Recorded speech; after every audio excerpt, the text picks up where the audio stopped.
ভাইরা, এটা হলো সলিমপুরস্থ এমপি বাড়ি জামে মসজিদ এবং পাশে রহিয়াছে আলহাজ নাসিরউদ্দিন ইসলামী একাডেমি। এখানে রয়েছে বিশাল পরিসরে অজুখানার ব্যবস্থা, এরপর হয়েছে ওয়াশরুমের ব্যবস্থা, গাড়ি পার্কিংয়ের ব্যবস্থা।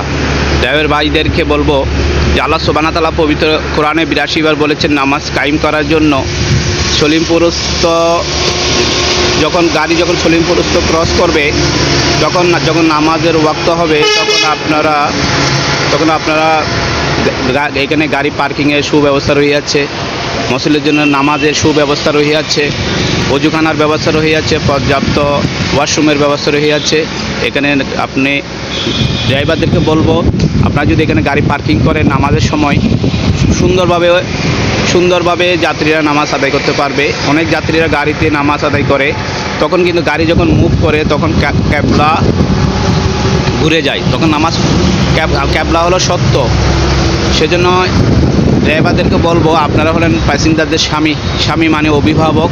আপনারা এক ওয়াক্ত নামাজ যদি কাজা হয়, তখন 2,88,00,000 বছর আযাব ভোগ করতে হবে।